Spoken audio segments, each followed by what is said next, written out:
Hello friends, good afternoon and welcome to the success Kendra. Friends देखिए, रोज की भांति आज इस सेशन में हम लोग फिर से बिहार पुलिस कांस्टेबल 21,391 पोस्ट के लिए फुल मॉक टेस्ट को डिस्कस करेंगे। यानी कि बिहार पुलिस कांस्टेबल 21,391 पोस्ट के लिए हम लोग फुल प्रैक्टिस सेट को इस सेशन में कवर करेंगे।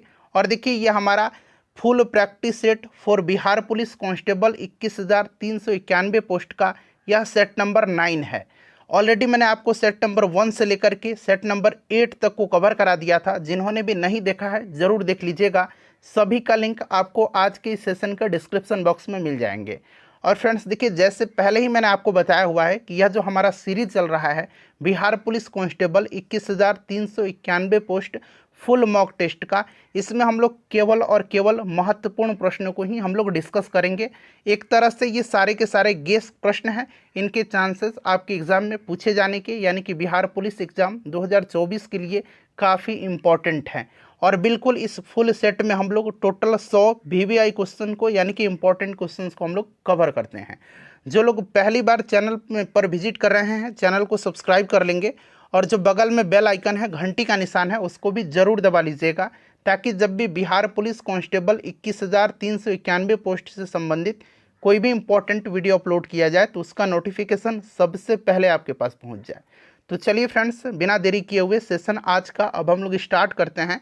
एक बार सभी लोग फटाफट सेशन को लाइक कर दीजिए। सभी लोग प्लीज़ सेशन को लाइक कर दीजिए फ्रेंड्स, और इसका लिंक किसी भी एक ग्रुप में जहाँ कहीं भी आप हैं वहाँ पर इसको शेयर कर दीजिए। सभी लोग फटाफट लाइक कर देंगे और इसका लिंक किसी भी एक ग्रुप में शेयर कर दीजिए। चलिए फ्रेंड्स, सेशन आज का अब हम लोग स्टार्ट करते हैं।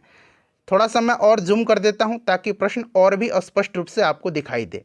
आज के सेशन का पहला प्रश्न पढ़ेंगे। देखिए, पहला प्रश्न ही कितना इंपॉर्टेंट है। बिल्कुल बिहार पुलिस के लेटेस्ट सिलेबस के अनुसार, लेटेस्ट पैटर्न के अनुसार हम लोग सारे प्रश्नों को इस सेशन में डिस्कस करेंगे। पहला प्रश्न पढ़ेंगे कि भारतीय संविधान की 6ठी अनुसूची किन 4 राज्यों में अनुसूचित क्षेत्रों और अनुसूचित जनजातियों के प्रशासन और नियंत्रण से संबंधित है। काफ़ी इंपॉर्टेंट क्वेश्चन है, VVI क्वेश्चन है और कई बार बिहार पुलिस के एग्जाम में पूछा जा चुका है।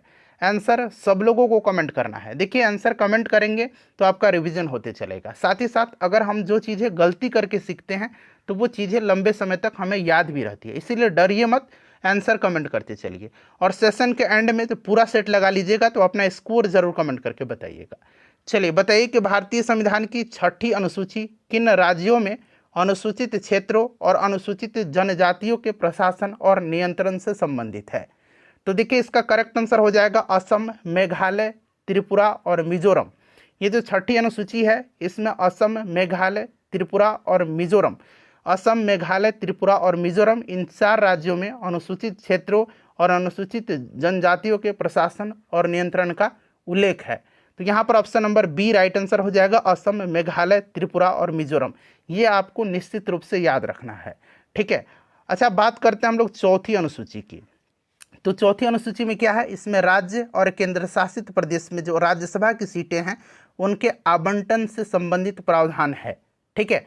5वीं अनुसूची में क्या है, तो 5वीं अनुसूची में जो है भारत में अनुसूचित क्षेत्रों और अनुसूचित जनजातियों के प्रशासन और नियंत्रण से संबंधित प्रावधान शामिल है। 10वीं अनुसूची भी बड़ा इंपॉर्टेंट है। 10वीं अनुसूची पूछा जाता है तो दल बदल विरोधी कानून से संबंधित प्रावधान है इसमें। 8वीं अनुसूची में 22 भाषाओं का उल्लेख है, यानी कि भाषा से संबंधित 8वीं अनुसूची है, इसमें 22 भाषाओं का उल्लेख किया गया है। भारतीय संविधान में टोटल कितनी अनुसूचियां हैं, तो 12 अनुसूचियां हैं। ये भी साथ साथ आप याद रखिएगा, ठीक है। चलिए फ्रेंड्स, नेक्स्ट क्वेश्चन कर लेंगे। और जिन्होंने भी इससे पहले वाला सेट नहीं देखा है वो जरूर लगा लीजिएगा सेट को।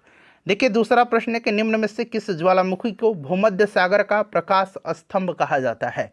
सब लोग आंसर कमेंट करिए। देखिए कितना अच्छा प्रश्न है, किस ज्वालामुखी को भूमध्य सागर का प्रकाश स्तंभ कहा जाता है। बिहार मद्य निषेध पुलिस का एग्जाम हुआ था, उसमें पूछा गया था कि किस ज्वालामुखी क्षेत्र को 10,000 धुआंरों की घाटी के नाम से जाना जाता है।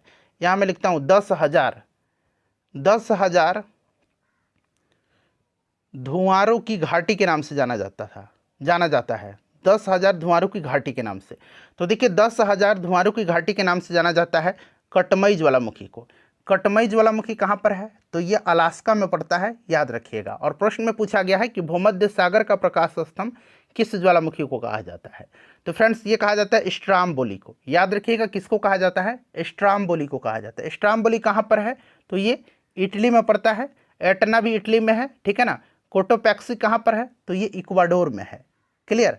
चलिए उसके बाद नेक्स्ट क्वेश्चन है हमारा कि निम्न में से किस महाद्वीप को मानव घर कहा जाता है? किस महाद्वीप को मानव घर कहा जाता है? ठीक है, मानव घर किस महाद्वीप को कहा जाता है? बताइए राइट आंसर इसका क्या होगा। इंपॉर्टेंट क्वेश्चन है। तो फ्रेंड्स ये किसको कहा जाता है? एशिया को कहा जाता है। एशिया को जो है मानव घर कहा जाता है। क्लियर? याद रखिएगा, ठीक है। अच्छा, डार्क कंटिनेंट किसको कहा जाता है? अंध महाद्वीप, अंध महादेश, तो ये अफ्रीका को कहा जाता है। ऑलरेडी मैंने आपको बताया हुआ था। चलिए नेक्स्ट क्वेश्चन कर लेंगे। ये सीरीज जो है ना, अगर आप क्रम से देखिएगा तो आपको एक प्रश्न के साथ साथ ढेर सारे प्रश्न आपके कवर होते चलेंगे, तो बहुत समय नहीं लगेगा, अभी भी समय है, एक बार देख लीजिए। देखिए बुलेट प्रूफ स्क्रीन में, बुलेट प्रूफ स्क्रीन में निम्नलिखित में से किस शीशा का प्रयोग किया जाता है? बुलेट प्रूफ स्क्रीन में किस शीशा का प्रयोग किया जाता है? बताइए राइट आंसर क्या हो जाएगा। सब लोग आंसर कमेंट करिएगा। तो देखिए बुलेट प्रूफ स्क्रीन में किस शीशा का प्रयोग किया जाता है? तो ये रीइंफोर्स्ड ग्लास है, ठीक है ना। रीइंफोर्स्ड ग्लास का इस्तेमाल किया जाता है, यानी कि प्रबलित ग्लास का। ऑप्शन नंबर यहाँ पर डी राइट आंसर हो जाएगा, ठीक है फ्रेंड्स, याद रखिएगा। अच्छा, बुलेट प्रूफ ग्लास बनाने में किस बहुलक का इस्तेमाल किया जाता है? अगर इस तरह से भी प्रश्न पूछेगा तो ये लेक्सन है, ठीक है ना। बुलेट प्रूफ ग्लास बनाने में किस बहुलक का प्रयोग किया जाता है? तो ये लेक्सन है, इसको भी आप साथ साथ याद रखेंगे। चलिए फ्रेंड्स, उसके बाद हमारा नेक्स्ट क्वेश्चन है सही विकल्प चुनिए सर्वज्ञ के लिए। सर्वज्ञ यानी कि जो आपका अनेक शब्दों के लिए एक शब्द होता है ना, वही है वन वर्ड सब्स्टिट्यूशन जिसको बोलते हैं। तो सर्वज्ञ किसको कहा जाता है? यहाँ ऑप्शन पढ़िए। जो सब जगह व्याप्त हो, जो सब जगह व्याप्त हो उसको सर्वव्यापक कहा जाता है, ठीक है ना। जिसे सब विषय में जानकारी हो उसी को सर्वज्ञ कहा जाता है, ठीक है। Option number B right answer हो जाएगा। जिसे बहुत सी भाषाओं का ज्ञान हो उसको क्या कहा जाता है? तो उसको बहुभाषविद कहा जाता है, ठीक है। चलिए उसके बाद नेक्स्ट क्वेश्चन है हमारा कि भोपर पट्टी में, जरा प्रश्न को ध्यान से पढ़ना है, ठीक है। देखिए भोपर पट्टी में सर्वाधिक विस्तृत रूप से पाया जाने वाला तत्व कौन सा है? तत्व पूछा गया है, तत्व कौन सा है, ठीक है। देखिए कल ही मैंने आपको जो है करंट का जो जितने भी इंपॉर्टेंट टॉपिक हैं उनको कराया हुआ है, वहाँ से प्रश्न निश्चित रूप से 2-3 प्रश्न करंट के आपके एग्जाम में पूछे जाएंगे बिहार पुलिस के, तो देख लीजिएगा। और साथ ही साथ 400 इंपॉर्टेंट करंट अफेयर्स का क्वेश्चन ऑलरेडी मैंने आपको करवाया हुआ है। सभी सेशंस को आप देखिए, काफ़ी बेनिफिट मिलेगा आपको एग्जाम में। चलिए बताइएगा कि भोपर पट्टी में सर्वाधिक विस्तृत रूप से पाया जाने वाला तत्व कौन सा है? तो देखिए तत्व और धातु दोनों पूछा जाता है। तो तत्व पूछेगा तब ऑक्सीजन होगा, और अगर धातु पूछ लिया तब एल्युमिनियम होगा। दोनों तरीके से आपको याद रखना है, ठीक है। चलिए नेक्स्ट क्वेश्चन है हमारा कि भारतीय स्वतंत्रता अधिनियम कब पारित हुआ था? भारतीय स्वतंत्रता अधिनियम कब पारित हुआ था? जल्दी जल्दी आंसर कमेंट करेंगे, जल्दी जल्दी सेशन कवर कर लेंगे हम लोग, ये आपके ऊपर डिपेंड है। चलिए भारतीय स्वतंत्रता अधिनियम कब पारित हुआ था? तो फ्रेंड्स ये 18 जुलाई 1947 को। इंपॉर्टेंट क्वेश्चन है, ऑलरेडी CSBC के द्वारा ये प्रश्न पूछा जा चुका है, ठीक है ना। CSBC बिहार पुलिस के एग्जाम कंडक्ट करवाती है, आप जानते भी हैं। चलिए उसके बाद नेक्स्ट क्वेश्चन है कि बिहार में संसदीय सीटों की संख्या कितनी है? संसदीय सीटों की संख्या, संसदीय सीटों की संख्या यानी कि लोकसभा सीट की बात की जा रही है। तो अब आपको याद आ गया होगा कि बिहार में अभी लोकसभा चुनाव भी कुछ दिन पहले हुए थे ना, तो आपको याद है कि बिहार में लोकसभा की 40 सीटें हैं। अच्छा, राज्यसभा अगर पूछ लिया जाए तो 16 सीट है। अगर आपसे विधानसभा पूछ लिया जाए तो विधानसभा की 243 सीटें हैं। अगर आपसे पूछ लिया जाए विधान परिषद की, तो विधान परिषद की टोटल 75 सीट हैं। तो ये सभी आप याद रखेंगे, ठीक है फ्रेंड्स। चलिए अब हम लोग नेक्स्ट क्वेश्चन कर लेंगे। अगला प्रश्न है कि बोस्टन चाय पार्टी एक ऐसी घटना थी जो कब घटित हुई थी? बताइए। इसके बारे में मैंने वर्ल्ड हिस्ट्री का एक अलग वीडियो में मैंने मैराथन सेशन कराया हुआ है। प्रश्न अगर बनेंगे वर्ल्ड हिस्ट्री से तो उसी सेशन से बनेंगे, उसको भी जरूर देख लीजिए। देखिए बोस्टन चाय पार्टी की घटना को अमेरिकी स्वतंत्रता संग्राम का तात्कालिक कारण माना जाता है, इस चीज़ को आप ध्यान रखिएगा। बोस्टन टी पार्टी की घटना हुई थी 1773 में, ठीक है। 1773 की घटना है और इसका जो नायक था उसका नाम सैमुअल एडम्स था, ठीक है। चलिए उसके बाद देखिए मानव शरीर की सबसे लंबी कोशिका, सबसे लंबी कोशिका और सबसे बड़ी कोशिका दोनों में आपको कन्फ्यूजन होगा, ठीक है ना। तो दोनों तरीके से आपको ध्यानपूर्वक देखना है। सबसे लंबी पूछेगा तो सबसे लंबी कोशिका न्यूरॉन्स होती है, न्यूरॉन्स यानी कि तंत्रिका कोशिका। और सबसे बड़ी अगर कोशिका पूछेगा तो सबसे बड़ी कोशिका ये अंड कोशिका होती है, अंड कोशिका, ठीक है ना, अंडाणु। ये आप याद रखिएगा। सबसे बड़ी पूछेगा तो ये वाला होगा, और सबसे लंबी पूछेगा तो तंत्रिका कोशिका यानी कि न्यूरॉन्स होगा। न्यूरॉन्स भी आप याद रखिएगा। चलिए उसके बाद नेक्स्ट क्वेश्चन कर लेंगे। अगला हमारा क्वेश्चन है कि भारतीय संविधान में संयुक्त सूची किसके संविधान से ली गई है? संयुक्त सूची किस देश के संविधान से लिया गया है, यह आपसे पूछा जा रहा है। अच्छा, संयुक्त सूची मतलब समवर्ती सूची पूछा गया है, ठीक है ना। इसका मतलब क्या पूछा गया है? समवर्ती सूची पूछा गया है। तो आपको पता है समवर्ती सूची कहाँ से लिया गया। अच्छा, समवर्ती सूची के अंतर्गत क्या क्या आता है? तो इसमें शिक्षा, वन, नाप तौल, वन्य जीव एवं पक्षियों का संरक्षण, श्रम कल्याण, विवाह एवं तलाक, ये सब समवर्ती सूची के अंतर्गत आते हैं। और इसको ऑस्ट्रेलिया से लिया गया है। कहाँ से? ऑस्ट्रेलिया से लिया गया है, ठीक है, याद रखिएगा। चलिए, अच्छा, प्रस्तावना की भाषा कहाँ से लिया गया है? देखिए, प्रस्तावना तो अमेरिका से लिया गया है, लेकिन प्रस्तावना की भाषा को भी ऑस्ट्रेलिया से ही लिया गया है। चलिए उसके बाद देखिए, वह कौन सा प्रथम भारतीय था जिसने कांग्रेस के कोलकाता सत्र में स्वराज शब्द का प्रयोग कर स्वराज की मांग उठाई थी? वह कौन सा प्रथम भारतीय था जिसने कांग्रेस के कलकत्ता सत्र में स्वराज शब्द का प्रयोग करके स्वराज की मांग उठाई थी? फटाफट आंसर कमेंट करिए। सारे के सारे प्रश्न आप देख सकते हैं फ्रेंड्स कि कितना महत्वपूर्ण है। चलिए, कौन सा प्रथम भारतीय था जिसने कांग्रेस के कलकत्ता सत्र में स्वराज शब्द का प्रयोग करके स्वराज की मांग उठाई थी? तो फ्रेंड्स देखिए, 1906 में ये भारतीय राष्ट्रीय कांग्रेस का कोलकाता अधिवेशन हुआ था। इसकी अध्यक्षता दादा भाई नौरोजी ने किया था, और स्वयं दादा भाई नौरोजी जी ने जो है स्वराज शब्द का प्रयोग करके स्वराज की मांग पहली बार उठाया था यहाँ पर। तो यहाँ पर देखिए दादा भाई नौरोजी राइट आंसर हो जाएगा, ठीक है। चलिए, भारतीय राष्ट्रीय कांग्रेस का जो दूसरा अधिवेशन हुआ था उसकी अध्यक्षता भी इन्होंने ही किया था। 1886 में हुआ था दूसरा, ये कलकत्ता में हुआ था, और 1906 वाला भी कलकत्ता में ही हुआ था। चलिए उसके बाद नेक्स्ट क्वेश्चन है हमारा कि भारत ने किस पंचवर्षीय योजना के दौरान मिश्रित अर्थव्यवस्था को अपनाया था? भारत ने किस पंचवर्षीय योजना के दौरान मिश्रित अर्थव्यवस्था को अपनाया था? तो देखिए, मिश्रित अर्थव्यवस्था जहां पशुपालन के साथ कृषि भी किया जाता है या कृषि के साथ पशुपालन भी किया जाता है, ठीक है। और मिश्रित जो अर्थव्यवस्था है इसको जो दूसरी पंचवर्षीय योजना थी, कब से कब तक? तो 1956 से लेकर के 1961 तक चली थी, इसका कार्यकाल था, उसी के समय अपनाया गया था, ठीक है, ध्यान रखिएगा, इंपॉर्टेंट है। और दूसरी पंचवर्षीय योजना जो है ये महालनोबिस मॉडल पर आधारित है, इसे भी आप याद रखिएगा। चलिए उसके बाद देखिएगा, गांधी सागर बांध जो है ये किस नदी पर है? गांधी सागर बांध किस नदी पर है बताइए? गांधी सागर बांध, फटाफट बताइए, सब लोग आंसर कमेंट करिए। अब यहां पर ध्यान दीजिएगा फ्रेंड्स, देखिए गांधी सागर बांध, जवाहर सागर बांध और राणा प्रताप सागर बांध, ये तीनों आपको याद रखना है। ये कहां पर है? तो फ्रेंड्स ये चंबल नदी पर है। किस पर है? चंबल नदी पर है। अच्छा, सरदार सरोवर बांध याद रखिएगा, सरदार सरोवर बांध नर्मदा नदी पर है, ठीक है ना। चलिए उसके बाद नेक्स्ट क्वेश्चन हमारा कि किस राज्य की टीम ने 2023-24 में विजय हजारे ट्रॉफी का खिताब जीता? ठीक है ना, यहाँ जीता बना लीजिएगा। किस राज्य की टीम ने 2023-24 में विजय हजारे ट्रॉफी का खिताब जीता? विजय हजारे ट्रॉफी क्रिकेट से संबंधित है, बताइए। तो यह किस राज्य की टीम ने जीता है? तो फ्रेंड्स ये हरियाणा ने जीता है विजय हजारे ट्रॉफी, ठीक है ना, 2023-24 के लिए। यहाँ पर ये वाला ईयर इंपॉर्टेंट है। चलिए उसके बाद नेक्स्ट क्वेश्चन करेंगे कि तृतीय क्षेत्र में सम्मिलित गतिविधि नहीं है।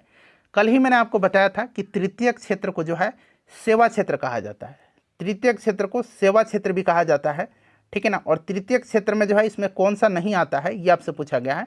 तो देखिए, पशुपालन, कृषि, मछली पकड़ना, ठीक है ना, ये सब प्राथमिक क्षेत्र के अंतर्गत आते हैं। व्यापार, संचार, यातायात, ये तृतीय क्षेत्र के अंतर्गत आता है, ठीक है ना। पशुपालन नहीं होगा, ऑप्शन डी यहाँ पर राइट आंसर हो जाएगा। अच्छा, एक विनिर्माण बड़ा पूछा जाता है, विनिर्माण किस क्षेत्र के अंतर्गत आता है?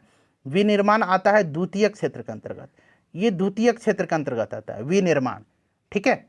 चलिए उसके बाद नेक्स्ट क्वेश्चन करेंगे कि उत्तर दक्षिण गलियारा जोड़ता है, उत्तर दक्षिण और पूर्व पश्चिम, ठीक है ना। तो देखिए, पूर्व पश्चिम अगर पूछेगा तो पूर्व पश्चिम गलियारा ये आपका हो जाएगा सिलचर से पोरबंदर, ठीक है ना। और उत्तर दक्षिण पूछेगा तो ये हो जाएगा श्रीनगर से कन्याकुमारी। दोनों याद रखिएगा, दोनों तरह से प्रश्न एग्जाम में पूछा जा चुका है। चलिए उसके बाद अगला प्रश्न है क्वेश्चन नंबर 18 कि भारतीय निर्वाचन आयोग या भारतीय चुनाव आयोग कहिए, ठीक ना, इंडियन इलेक्शन कमीशन, इसकी स्थापना कब हुई थी? भारतीय निर्वाचन आयोग की स्थापना, अच्छा सबसे पहले आप मुझे कमेंट करके बताइए कि वर्तमान में, ठीक है ना, वर्तमान में अभी मुख्य निर्वाचन आयुक्त कौन है, मुख्य चुनाव आयुक्त कौन है, ये आप मुझे कमेंट करके बता दीजिएगा, सभी लोगों को बता देना है, ठीक है ना। देखिए भारतीय निर्वाचन आयोग की स्थापना कब हुई थी? तो 25 जनवरी 1950 को हुई थी, और इसीलिए 25 जनवरी को जो है प्रत्येक वर्ष क्या मनाया जाता है? नेशनल वोटर्स डे मनाया जाता है, राष्ट्रीय मतदाता दिवस मनाया जाता है, ठीक है। चलिए उसके बाद नेक्स्ट क्वेश्चन करेंगे, क्वेश्चन नंबर है 19 कि बेलाडीला पहाड़ी श्रृंखला किस जिले में स्थित है? बताइए बेलाडीला पहाड़ी श्रृंखला जो है ये किस जिले में है? देखिए बेलाडीला बड़ा फेमस जगह है, और देखिए बेलाडीला जो है फ्रेंड्स ये लौह अयस्क के लिए प्रसिद्ध है, लौह अयस्क के लिए बेलाडीला प्रसिद्ध है। किसके लिए? लौह अयस्क के लिए। अगर पूछेगा तो लौह अयस्क याद रखिएगा, और ये छत्तीसगढ़ में पड़ता है, छत्तीसगढ़ के दंतेवाड़ा जिला में। ऑप्शन यहाँ पर बी राइट आंसर होगा, ठीक है। चलिए समय बिल्कुल नहीं है, और ज़्यादा समय भी अब आपका मैं नहीं लूँगा। देखिए राज्यसभा का सभापति अपना त्यागपत्र संबोधित करता है, राज्यसभा का सभापति होता कौन है? तो राज्यसभा का सभापति भारत के उपराष्ट्रपति होते हैं, भारत के उपराष्ट्रपति राज्यसभा के पदेन सभापति होते हैं, और ये सभापति अपना त्यागपत्र संबोधित करके किसको देते हैं? तो ये राष्ट्रपति को देते हैं, ध्यान रखिए, ऐसा नहीं उपसभापति मत लगाइएगा, राष्ट्रपति को देते हैं। लेकिन लोकसभा का जो अध्यक्ष होता है वो उपाध्यक्ष को अपना त्यागपत्र देता है, लेकिन यहाँ जो सभापति है राज्यसभा में वो अपना त्यागपत्र राष्ट्रपति को देगा। और वर्तमान में राज्यसभा के सभापति कौन है? तो जगदीप धनखड़ जी हैं, ठीक है। चलिए देखिए लेनिन का उत्तराधिकारी कौन था? लेनिन बड़ा इंपॉर्टेंट है आपके एग्जाम के दृष्टिकोण से। 1921 में लेनिन ने रूस में नई आर्थिक नीति की घोषणा किया था, ये प्रश्न तो बनता ही बनता है, ठीक है। ये बोल्शेविक दल का नेता था, बोल्शेविक क्रांति का नेतृत्व लेनिन ने किया था, और लेनिन का उत्तराधिकारी स्टालिन को माना जाता है, ठीक है। और स्टालिन को आधुनिक रूस का निर्माता भी कहा जाता है। चलिए उसके बाद नेक्स्ट क्वेश्चन है कि 1855 में देश की पहली जूट मिल कहाँ स्थापित की गई थी? 1855 में देश की पहली जूट मिल कहाँ स्थापित की गई थी? बताइए देश की पहली जूट मिल की स्थापना कहाँ पर किया गया था? तो फ्रेंड्स 1855 में इसकी स्थापना कोलकाता के समीप रिसरा में किया गया था, ठीक है ना, रिसरा में कोलकाता के समीप किया गया था। तो यहाँ पर देखिए कोलकाता दे रखा है, रिसरा भी आप ध्यान रखिएगा, ठीक है। चलिए उसके बाद देखिए 23 नंबर क्वेश्चन है कि अक्षय नवीकरणीय ऊर्जा के स्रोत के उदाहरण इसमें से कौन है? अक्षय नवीकरणीय ऊर्जा के स्रोत का इसमें से उदाहरण कौन सा है? अक्षय नवीकरणीय ऊर्जा, तो नवीकरणीय ऊर्जा में क्या क्या आएगा? नवीकरणीय यानी कि रिन्यूएबल जिसको बोलते हैं, सौर ऊर्जा, पवन ऊर्जा, भूतापीय ऊर्जा, महासागरीय ऊर्जा, ठीक है ना। तो यहाँ पर आप देखेंगे सौर ऊर्जा दिया गया है, option number D right answer होगा। कोयला, पेट्रोलियम, प्राकृतिक गैस, ये सभी जो है अनवीकरणीय ऊर्जा है। चलिए उसके बाद नेक्स्ट क्वेश्चन करेंगे फ्रेंड्स। अगला प्रश्न हमारा कि गोतीपुआ नृत्य, ये एक नृत्य है गोतीपुआ नृत्य, इसका संबंध किस राज्य से है? बताइए गोतीपुआ नृत्य का संबंध किस राज्य से है? बताइए गोतीपुआ नृत्य का संबंध। तो फ्रेंड्स देखिए यह नृत्य संबंधित है किससे? तो फ्रेंड्स ये उड़ीसा से संबंधित है, और यह नाच भगवान, यह जो डांस है, यह नृत्य है भगवान जगन्नाथ को समर्पित है, इसे भी आप याद रखिएगा। तो यहाँ पर देखिए उड़ीसा दिया गया है, ठीक है ना, उड़ीसा राइट आंसर होगा इसका। चलिए उसके बाद देखिएगा कि निम्नांकित में से कौन सी नदी मुहाना यानी कि एस्चुरी का निर्माण करती हैं? एस्चुरी का निर्माण कौन करती है? अच्छा एस्चुरी और डेल्टा, डेल्टा जब मैंने लिख दिया ना तो आपको पता चल जाएगा कि डेल्टा का निर्माण कौन सी नदी करती है। तो इसमें से देखिए कृष्णा, गंगा, गोदावरी, ये सभी डेल्टा का निर्माण करती हैं, लेकिन एस्चुरी का निर्माण यानी कि मुहाना का निर्माण नर्मदा नदी करती है, ठीक है ना। नर्मदा और एक और नदी याद रखिएगा ताप्ती नदी, ये एस्चुरी का निर्माण करती हैं, ठीक है, नर्मदा और ताप्ती, नर्मदा और ताप्ती। चलिए उसके बाद देखिए नेक्स्ट क्वेश्चन है कि विश्व जनसंख्या दिवस कब मनाया जाता है? विश्व जनसंख्या दिवस, वर्ल्ड पॉपुलेशन डे अंग्रेजी में बोलेंगे, ये मनाया कब जाता है? तो देखिए ये प्रत्येक वर्ष मनाया जाता है 11 जुलाई के दिन, विश्व जनसंख्या दिवस, ठीक है। चलिए 1 जून को क्या मनाया जाता है? वर्ल्ड मिल्क डे यानी कि विश्व दुग्ध दिवस मनाया जाता है, मिल्क डे, मिल्क डे, ठीक है ना, यानी कि दुग्ध दिवस मनाया जाता है कब? तो याद रखिएगा 1 जून को। चलिए उसके बाद नेक्स्ट क्वेश्चन करेंगे कि ग्राम पंचायत के गठन का उल्लेख किस अनुच्छेद के अंतर्गत किया गया है। ग्राम पंचायत का गठन, इसका उल्लेख किस आर्टिकल में है बताइए। अच्छा, पंचायत चुनाव कराने की जिम्मेवारी किसकी होती है, राज्य सरकार की या केंद्र सरकार की? राज्य सरकार की होती है, ठीक है ना, याद रखिएगा। और ग्राम पंचायत का संगठन का उल्लेख अनुच्छेद 40 में है, क्लियर। और अनुच्छेद 48 कल ही मैंने आपको बताया था, 48 को भी बताया था और अनुच्छेद 50 भी बताया था, ठीक है। चलिए, न्यायपालिका कार्यपालिका का पृथक्करण है इसमें 50 में, ठीक है। चलिए कल वाला वीडियो देखिएगा ना, तो ये सब आर्टिकल वहाँ पर मैंने बताया हुआ है। चलिए उसके बाद देखिएगा कि ओराप्पा खान किसके लिए फेमस है। ओराप्पा का खान, ओराप्पा का खान है कहाँ पर, ये भी जानना जरूरी है। तो पहले बताइए कि ओराप्पा जो खान है, खादान है, ये फेमस किसके लिए है।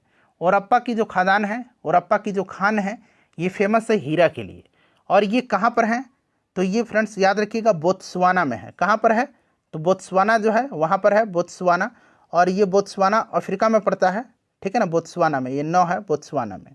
अच्छा, एक किम्बरले हीरा की खान है, किम्बरले, किम्बरले भी हीरा की ही खान है, याद रखिएगा, किम्बरले हीरा की खान है और ये दक्षिण अफ्रीका में पड़ता है। चलिए उसके बाद नेक्स्ट क्वेश्चन करेंगे कि मुद्रा राक्षस के लेखक कौन है। मुद्रा राक्षस के लेखक कौन है बताइए। मुद्रा राक्षस के लेखक हैं कौन, विशाख दत्त की कृति है मुद्रा राक्षस, विशाख दत्त की, ठीक है ना। चलिए उसके बाद देखिएगा कि आवनियो, अब यहाँ पर देखिए थोड़ा सा, ये चूंकि आपके क्लास 10th में हिंदी का ये चैप्टर है, नाम ही है उसका आवनियो। आवनियो कहाँ स्थित है, आवनियो है क्या, तो एक प्राचीन शहर है ये, ठीक है। और यहाँ पर एक ईसाई मठ भी है। और ये आवनियो रोन नदी के किनारे है, किस, रोन नदी के किनारे है, ठीक है ना। और ये पड़ता है फ्रांस में, इतने सारे बात आपको याद रखना है, दक्षिण फ्रांस में ये पड़ता है, ठीक है। और आवनियो क्या है, अगर आपसे पूछा जाए कि आवनियो पाठ गद्य की कौन सी विधा है, तो याद रखिएगा यात्रा वृत्तांत है। ये क्या है, ये यात्रा वृत्तांत है, ठीक है। अगर पूछा जाए कि गद्य की कौन सी ये विधा है, तो यात्रा वृत्तांत है। और इसके लेखक हैं अशोक वाजपेयी, ठीक है, याद रहेगा ना। चलिए अगला प्रश्न कि गुरु नानक किस भक्ति धारा के कवि। गुरु नानक का जन्म तलवंडी में हुआ था, ठीक है। और पूछा गया है कि ये किस भक्ति धारा के कवि हैं, तो फ्रेंड्स ये हैं निर्गुण भक्ति धारा के, ठीक है ना। निर्गुण भक्ति धारा, यहाँ पर ऑप्शन बी हो जाएगा करेक्ट आंसर, निर्गुण भक्ति धारा के हैं। चलिए उसके बाद नेक्स्ट क्वेश्चन देखिए बीसीजी का टीका किस रोग की रोकथाम के लिए लगाया जाता है। कल मैंने डीपीटी का भी बताया था, डीपीटी, ठीक है ना, डिप्थीरिया, पर्टूसिस और टिटेनस, इसके लिए डीपीटी दिया जाता है। और बीसीजी का टीका किसके लिए दिया जाता है, देखिए डीपीटी का टीका इन 3 बीमारियों के लिए दिया जाता है। और बीसीजी का टीका दिया जाता है क्षय रोग के लिए, यानी कि टीबी की बीमारी में।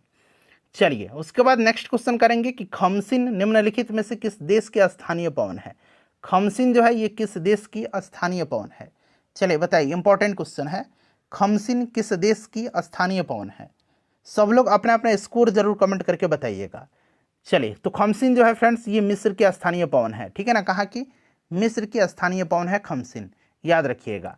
चलिए उसके बाद देखिएगा कि अति शुद्धो स्नेह के मार्ग हैं, अति शुद्धो स्नेह को मार्ग है, जहाँ नेकु सयानप बांक नहीं, यह पंक्ति किस कवि की है बताइए, यह पंक्ति किस कवि की है।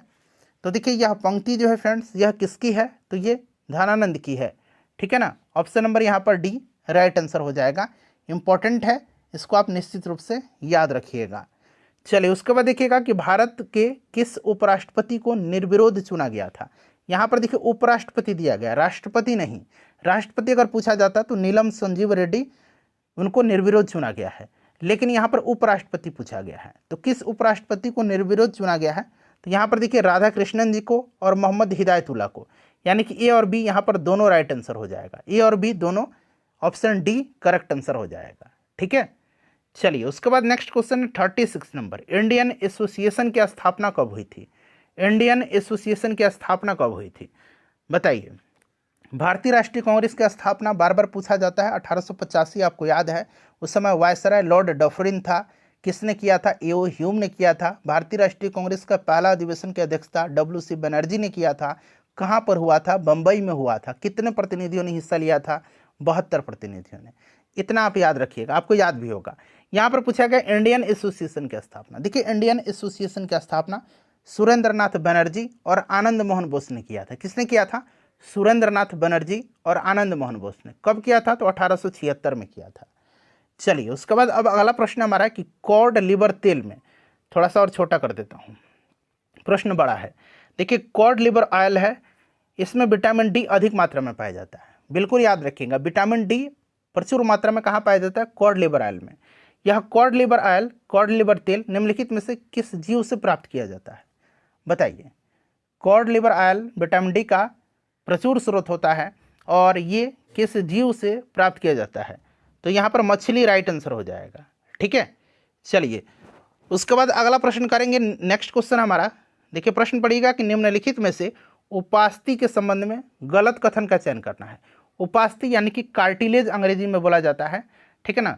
कार्टिलेज जहाँ जहाँ सॉफ्ट हड्डी है, नाक की हड्डी देखिए, कान की हड्डी देखिए, वो उपास्थि की बनी होती हैं, ठीक है। और उपास्थि जो होता है ये संयोजी ऊतक का उदाहरण होता है।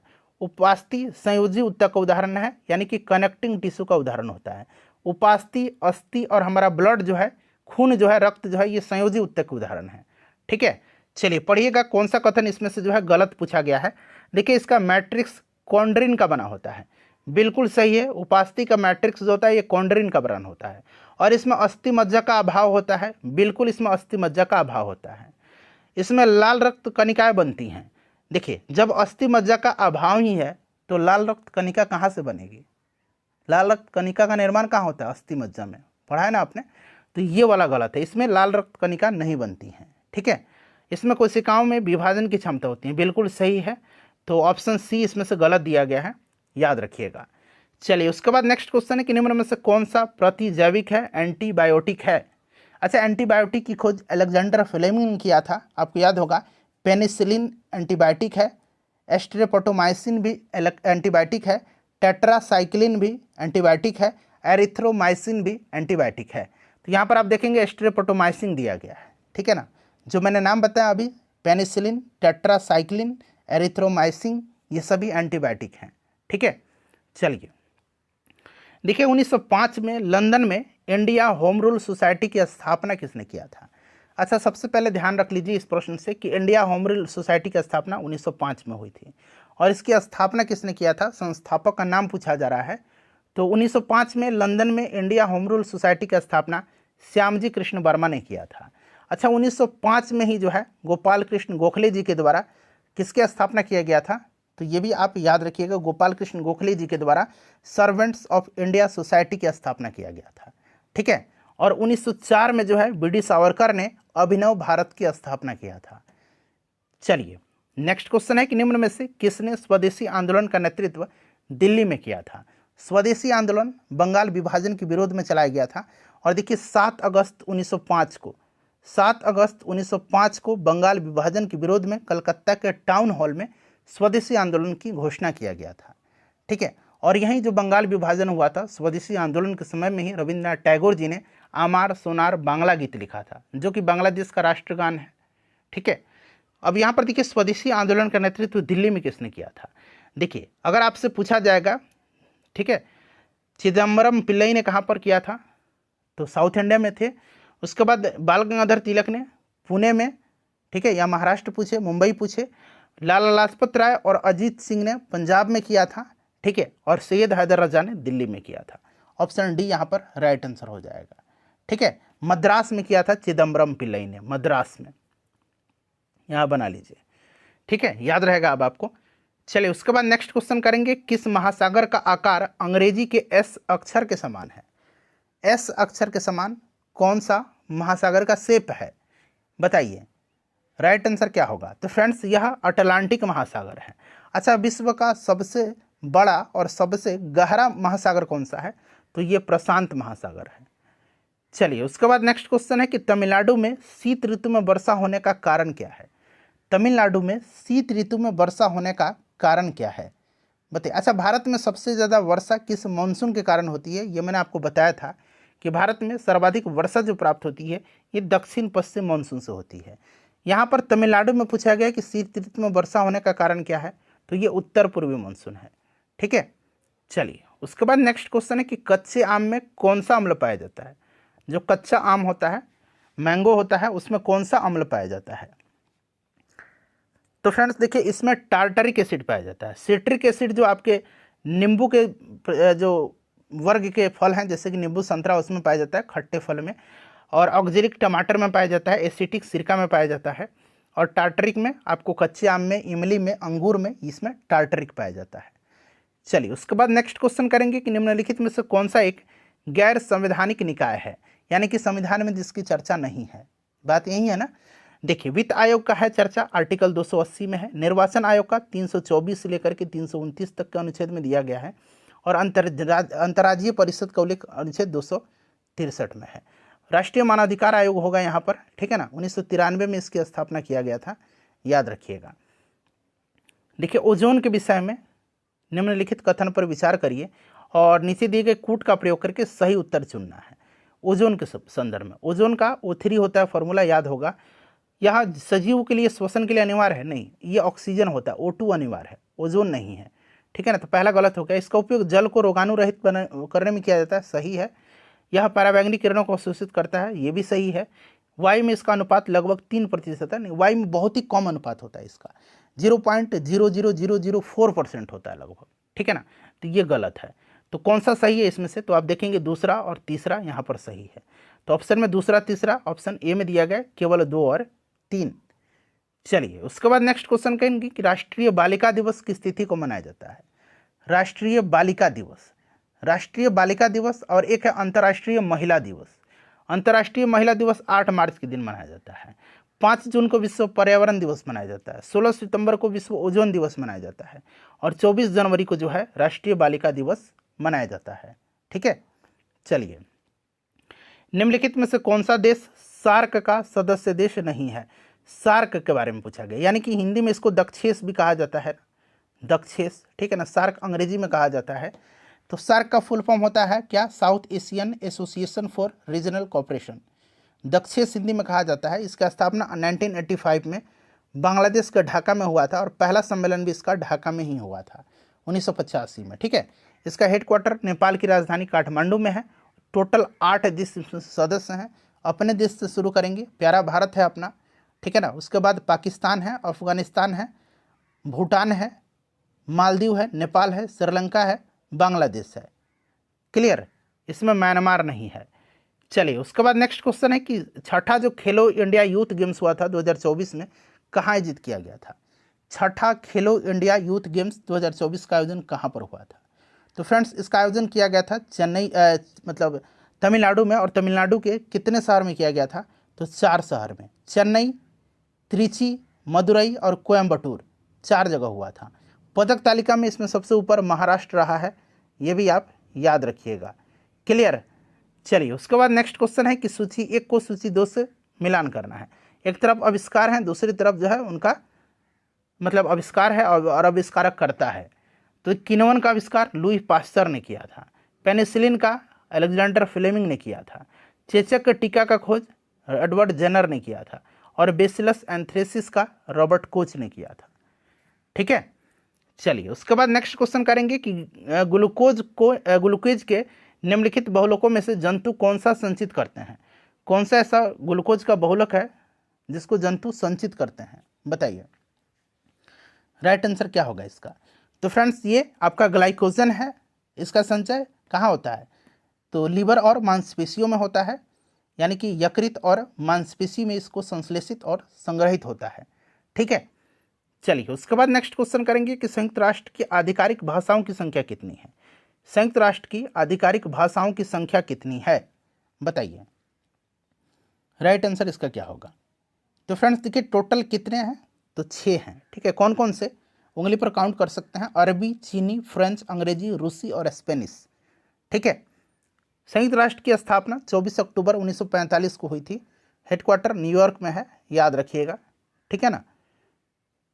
चलिए, नेक्स्ट क्वेश्चन करेंगे अब कि मैं नीर भरी दुख की बदली कविता महादेवी वर्मा की, खाली स्थान दिया गया, से लिया गया है। देखिए, मैं नीर भरी दुख की बदली महादेवी वर्मा का है, याद रखिएगा, आपके चैप्टर में पढ़ना भी है।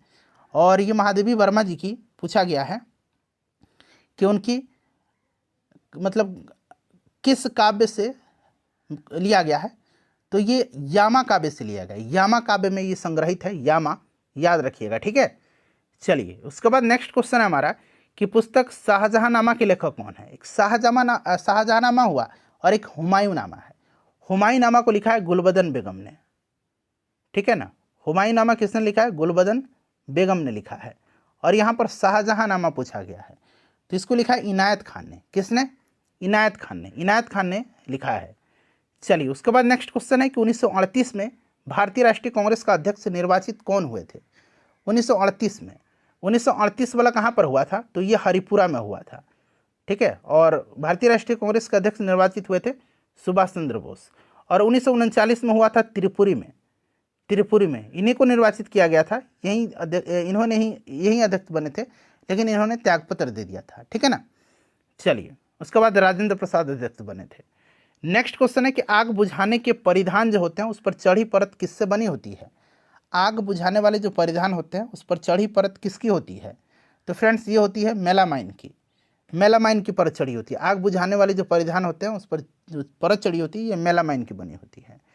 चलिए उसके बाद देखिएगा कि पिट्यूटरी ग्लैंड से निकलने वाले हार्मोन को कौन सी ग्रंथि नियंत्रित करती है?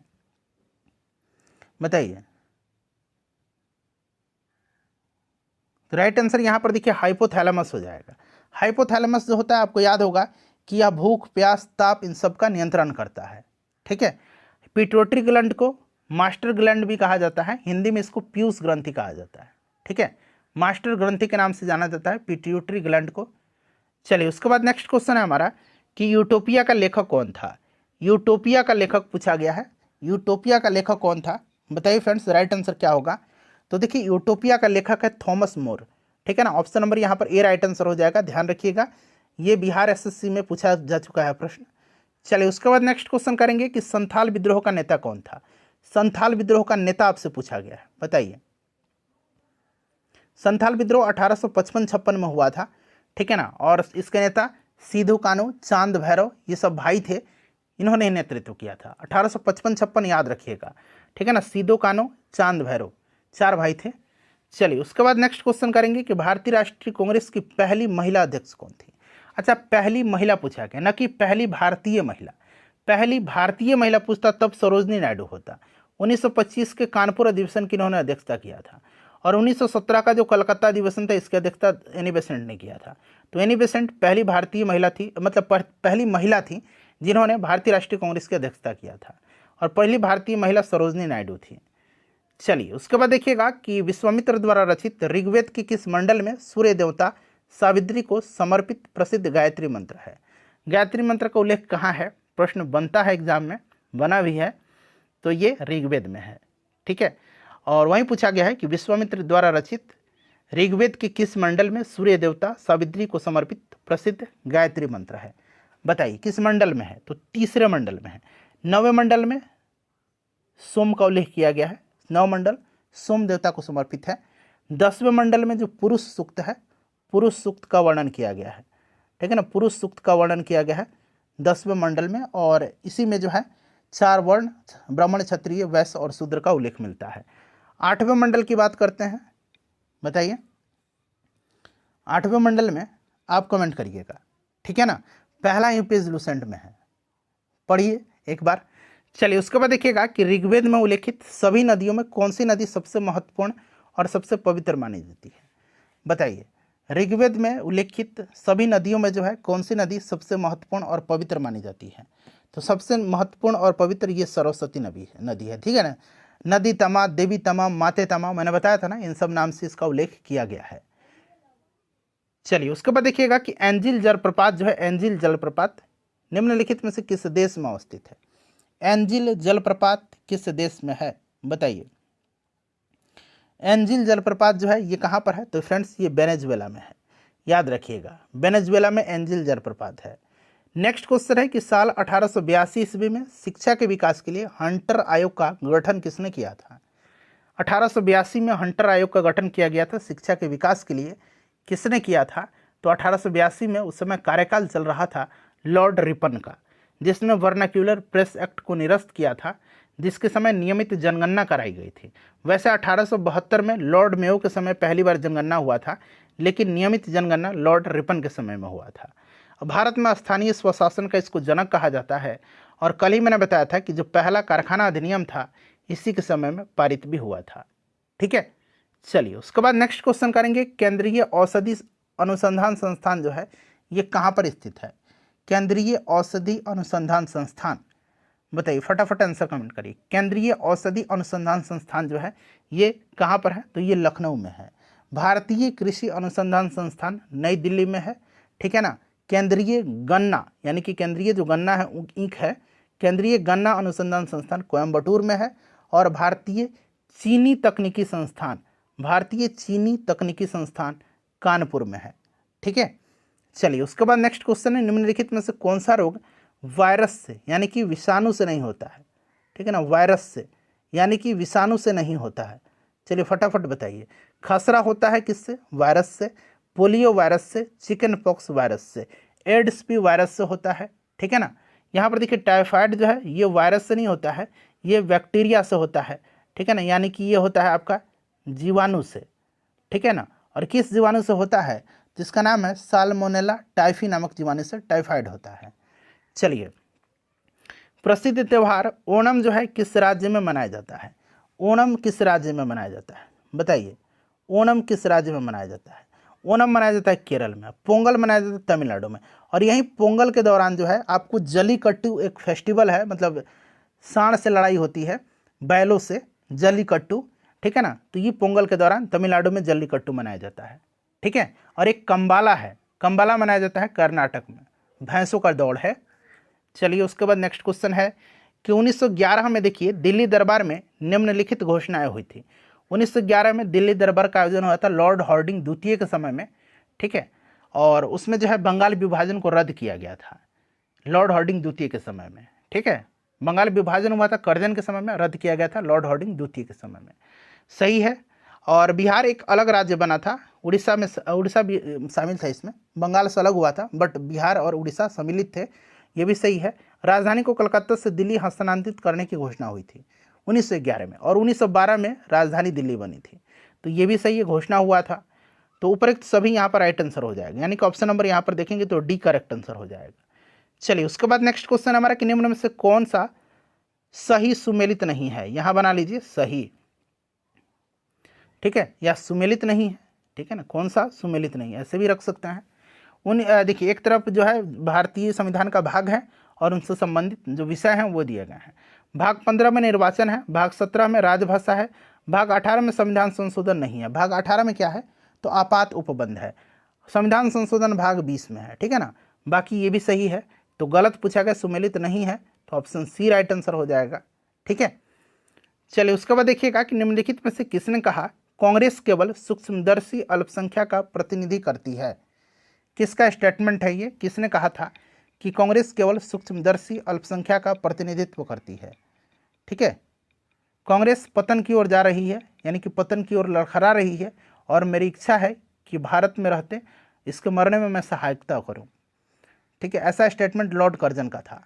ठीक है, लेकिन यहाँ पर देखिए कांग्रेस केवल सूक्ष्मदर्शी अल्पसंख्यक यानी कि माइनॉरिटीज़ का जो है प्रतिनिधित्व करती है, ये डफरिन का स्टेटमेंट है।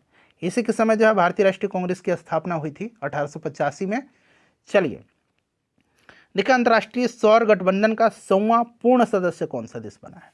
पूर्ण सदस्य पूछा गया है, 100वां पूर्ण सदस्य। तो ये कौन सा बना है? पैराग्वे बना है। ठीक है ना, याद रखिएगा, करंट का क्वेश्चन है, इंपॉर्टेंट क्वेश्चन है।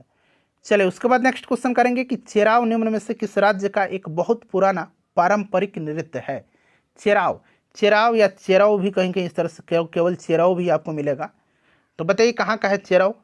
तो चेराव जो है फ्रेंड्स ये मिजोरम का है। कहाँ का है? मिजोरम का है, याद रखिएगा मिजोरम का है। ठीक है, देखिए आर्थिक महामंदी किस वर्ष प्रारंभ हुई थी? आर्थिक महामंदी बताइए।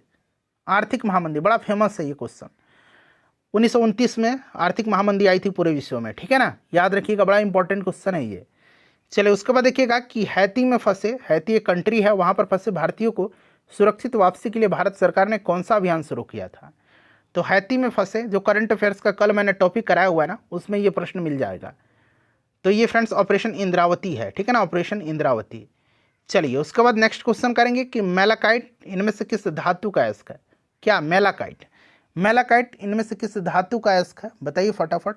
मेलाकाइट किसका अयस्क है? तो मेलाकाइट जो है ये तांबा का अयस्क है, ठीक है ना, तांबा का।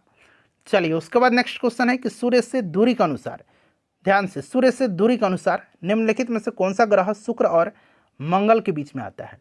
अच्छा, सूर्य से दूरी के अनुसार अगर हम ग्रहों का क्रम याद करते हैं तो आपको याद भी रखना है इसको, ठीक है ना। चलिए बताइएगा, सूर्य से दूरी के अनुसार, सूर्य से दूरी के अनुसार बात करते हैं, सबसे पहले आपका आएगा यहाँ पर बुध। थोड़ा सा रुक जाइए, ध्यान से देख लीजिए, बुध के बाद शुक्र, शुक्र के बाद पृथ्वी, पृथ्वी के बाद मंगल, मंगल के बाद बृहस्पति, बृहस्पति के बाद शनि, शनि के बाद अरुण, और आखिर में वरुण आता है। ये सूर्य से दूरी के अनुसार सही क्रम है। प्रश्न में वही पूछा गया कि शुक्र, ठीक है, शुक्र यहाँ पर और मंगल के बीच में, और मंगल के बीच में तो कौन सा ग्रह आ रहा है? पृथ्वी आ रहा है, पृथ्वी राइट आंसर होगा। अच्छा, सूर्य से दूरी के अनुसार अगर पूछा जाए पृथ्वी का क्रम तो पहला, दूसरा और तीसरा है, इस तरह से भी आप याद रखिएगा, ठीक है। चलिए नेक्स्ट क्वेश्चन करेंगे कि चार्ल्स वुड का आदेश पत्र, ठीक है ना, चार्ल्स वुड का आदेश पत्र निम्नलिखित में से किससे संबंधित है? जिसको कि वुड डिस्पैच कहा जाता है, और वुड डिस्पैच को भारत में शिक्षा का मैग्ना कार्टा कहा जाता है, ठीक है ना। बताइए, तो ये 1854 में डलहौजी के समय में लाया गया था वुड डिस्पैच, तो ये शिक्षा से संबंधित है, ऑप्शन ए राइट आंसर होगा, ठीक है। चलिए उसके बाद देखिएगा कि नेशनल काउंसिल ऑफ एजुकेशन की स्थापना कब हुई थी? यानी कि राष्ट्रीय शिक्षा परिषद की स्थापना, हिंदी में राष्ट्रीय शिक्षा परिषद, अंग्रेजी में नेशनल काउंसिल ऑफ एजुकेशन होगा, इसकी स्थापना कब हुई थी? बताइए। 15 अगस्त 1906 को हुआ था, 15 अगस्त 1906 को हुआ था। किसने किया था? तो ये भी याद रखना है, सदगुरु दास बनर्जी के द्वारा, ठीक है। चलिए उसके बाद देखिएगा कि क्वेटो प्रोटोकॉल संबंधित है, क्वेटो प्रोटोकॉल जो है संबंधित है किससे? देखिए 1997 में क्वेटो को अपनाया गया था, क्वेटो प्रोटोकॉल, और 2005 में ये प्रभावी हुआ था, ठीक है ना, प्रभावी 2005 से ये हुआ था, और ये ग्रीन हाउस गैस में उत्सर्जन में कमी लाने से है, ठीक है। चलिए उसके बाद देखिए नियाग्रा जलप्रपात जो है किस देश की सीमा पर स्थित है? किसकी सीमा पर स्थित है? नियाग्रा, नियाग्रा वाटरफॉल, बताइए। नियाग्रा वाटरफॉल जो है ये अमेरिका और कनाडा की सीमा पर है, अमेरिका और कनाडा की सीमा पर है, ठीक है। चलिए उसके बाद नेक्स्ट क्वेश्चन है हमारा कि हरे फलों को कृत्रिम रूप से पकाने के लिए कौन सी गैस प्रयुक्त होती है? हरे फलों को कृत्रिम रूप से पकाने के लिए, तो देखिए ये एथिलीन है, और प्राकृतिक रूप से ये हार्मोन है एथिलीन, ये जो है पादपों में पाया जाने वाला हार्मोन है जो फलों के पकाने में भी सहायक होता है, तो प्राकृतिक तरीके से भी एथिलीन ही पकाता है, ठीक है। और एकमात्र गैसीय अवस्था में पाया जाने वाला यह पादप हार्मोन है एथिलीन, इसे भी आप ध्यान रखिएगा, ठीक है। चलिए उसके बाद नेक्स्ट क्वेश्चन है हमारा कि जनगणना 2011 के अनुसार बिहार का सर्वाधिक साक्षरता दर वाला जिला कौन सा है? सर्वाधिक साक्षरता दर वाला बिहार का जिला कौन सा है? मैंने आपको बताया था कि सर्वाधिक साक्षरता, सर्वाधिक पुरुष साक्षरता, सर्वाधिक महिला साक्षरता, इन सब में रोहतास आगे है, ठीक है ना। न्यूनतम अगर साक्षरता दर पूछा जाएगा तो ये पूर्णिया में न्यूनतम साक्षरता दर है, ठीक है ना, याद रखिएगा। चलिए उसके बाद नेक्स्ट क्वेश्चन है कि भारतीय संविधान के किस अनुच्छेद में राज्य वित्त आयोग का प्रावधान है? राज्य वित्त आयोग का गठन करता है उस राज्य का राज्यपाल 5 वर्ष के लिए, ठीक है ना। और पूछा गया है कि किस अनुच्छेद में, किस आर्टिकल में राज्य वित्त आयोग का प्रावधान है? तो फ्रेंड्स ये 243 में है, ठीक है ना। चलिए उसके बाद अगला प्रश्न हमारा कि यूपीआई को अपनाने वाला पहला यूरोपियन कंट्री कौन सा बना है? पहला यूरोपीय देश यूपीआई को अपनाने वाला कौन सा देश बना है? बताइए। तो पहला देश ये फ्रांस बन गया है, पहला देश फ्रांस बना है यूरोपीय, ठीक है ना, पहला यूरोपीय देश फ्रांस बन गया है यूपीआई को अपनाने वाला। उसके बाद देखिएगा कि किसी तत्व का परमाणु क्रमांक किसकी संख्या को दर्शाता है? किसी तत्व का परमाणु क्रमांक किसकी संख्या को दर्शाता है? बताइए।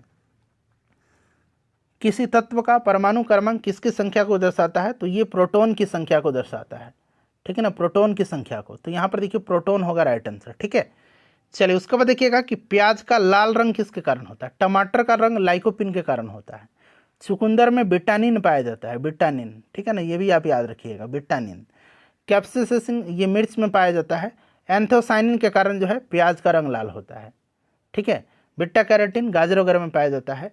चलिए India state of forest cover report 2021 के अनुसार भारत में भौगोलिक क्षेत्रफल पर प्रतिशत, ठीक है ना, प्रतिशत के अनुसार पूछा गया है कि किस राज्य में वनाच्छादित क्षेत्र द्वितीय अधिकतम है? प्रतिशत में अगर सीधे क्षेत्रफल पर पूछा जाता तो मध्य प्रदेश आगे है, ठीक है ना, लेकिन प्रतिशत में सबसे आगे आपको पता है मिजोरम है, ठीक है ना, मिजोरम है, लेकिन यहाँ पर दूसरा स्थान पूछा गया है तो दूसरे स्थान पर अरुणाचल प्रदेश होगा, ठीक है, पहला स्थान पर मिजोरम है प्रतिशत में। चलिए उसके बाद नेक्स्ट क्वेश्चन है कि जैव विविधता शब्द किसने दिया था? जैव विविधता शब्द को दिया था किसने? वाल्टर जी रोजन ने दिया था, वाल्टर रोजन यहाँ पर दिया गया है। चलिए उसके बाद नेक्स्ट क्वेश्चन करेंगे कि पूर्वी मध्य रेलवे का मुख्यालय कहाँ पर स्थित है? पूर्वी मध्य रेलवे का मुख्यालय कहाँ पर है बताइए? पूर्वी मध्य रेलवे का मुख्यालय हाजीपुर में है। चलिए उसके बाद नेक्स्ट क्वेश्चन है कि भारत दुर्दशा और अंधेर नगरी दोनों नाटक किसकी है? भारत दुर्दशा और अंधेर नगरी ये दोनों नाटक किसकी है? तो फ्रेंड्स ये भारतेंदु हरिश्चंद्र जी की है। अगला प्रश्न करिए कि कोशिका भित्ति खाली स्थान दिया गया है कि कोशिका में अनुपस्थित होती है, किसमें कोशिका भित्ति अनुपस्थित होगी बताइए? तो कोशिका भित्ति जो है पादप, जीवाणु, कवक में होती है, लेकिन कोशिका भित्ति जंतु में नहीं पाई जाती है, जंतु कोशिका में कोशिका भित्ति नहीं पाई जाती है, ठीक है ना। पादप कोशिका की कोशिका भित्ति किसकी बनी होती है? तो ये सेलुलोज की बनी होती है, ठीक है ना, और कवक की काइटिन की बनी होती है, कवक वाला पूछा जाता है, कवक की कोशिका भित्ति काइटिन की बनी होती है। चलिए कौन सा वेद धार्मिक अनुष्ठानों की पद्धतियों का उल्लेख करता है? कौन सा यह वेद है? 4 वेद है, ठीक है ना, ऋग्वेद, यजुर्वेद, सामवेद और अथर्ववेद। भारतीय संगीत का जनक सामवेद को कहा जाता है, ठीक है। और कौन सा धार्मिक अनुष्ठान पद्धतियों का उल्लेख करता है? तो ये यजुर्वेद है। तंत्र मंत्र, जादू टोना ये सब है आपका अथर्ववेद में। चलिए उसके बाद नेक्स्ट क्वेश्चन है हमारा कि आंख का कौन सा भाग उसके अंदर घुसने वाले प्रकाश को नियंत्रित करता है बताइए? ये प्रश्न हो सकता है आपको दोबारा मिल गया हो, इंपॉर्टेंट है, ठीक है। चलिए तो ये आपका पुतली है राइट आंसर। चलिए उसके बाद देखिएगा कि लता मंगेशकर जी को भारत रत्न से किस वर्ष सम्मानित किया गया था? लता मंगेशकर जी को भारत रत्न से किस वर्ष सम्मानित किया गया था? तो फ्रेंड्स ये 2001 में इनको दिया गया था। चलिए उसके बाद नेक्स्ट क्वेश्चन है हमारा कि सरोज स्मृति शोक गीत किसने लिखा है? सरोज स्मृति शोक गीत को लिखा किसने है? तो फ्रेंड्स इसको लिखा है सूर्यकांत त्रिपाठी निराला जी ने, सरोज स्मृति को, ठीक है। चलिए उसके बाद नेक्स्ट क्वेश्चन है कि उपर्युक्त का सही संधि विच्छेद क्या है? उपर्युक्त का, तो यहाँ पर क्या होगा सही संधि विच्छेद? थोड़ा ध्यान से देख करके आंसर बताइए। ऊपरी जोड़ उक्त होगा। चलिए उसके बाद देखिएगा कि विद्युत चुंबकीय प्रेरण की खोज किसने किया था? विद्युत चुंबकीय प्रेरण के सिद्धांत का खोज किया था किसने? तो ये क्या था किसने? फैराडे ने, ठीक है ना। चलिए उसके बाद देखिएगा कि गुणसूत्र कहाँ पाए जाते हैं? गुणसूत्र कहाँ पाए जाते हैं? तो गुणसूत्र जो है ये आपको पता है कहाँ पाए जाते हैं? केंद्रक में पाए जाते हैं, ठीक है, केंद्रक में। चलिए उसके बाद देखिएगा कि यहाँ पर CHO अभिक्रियाशील मूलक है, ये किसका, इस मूलक का नाम क्या है बताइए? इंपॉर्टेंट क्वेश्चन है, बिहार पुलिस में पूछा भी जा चुका है एक बार ये। तो ये एल्डिहाइड है, ठीक है ना, एल्डिहाइड है। चलिए उसके बाद देखिएगा कि सेलम इस्पात संयंत्र किस राज्य में? इसका आंसर आप कमेंट करके बताइए, इसका आंसर आप कमेंट करके बताइए फ्रेंड्स, ठीक है ना। और आप सभी लोग अपना अपना स्कोर भी बताइए कि आपका स्कोर कितना आया है। सेशन को लाइक कर दीजिए और इसको प्लीज़ शेयर कर दीजिएगा, ठीक है ना। सेलम जो है ये कहाँ पर है? तमिलनाडु में है।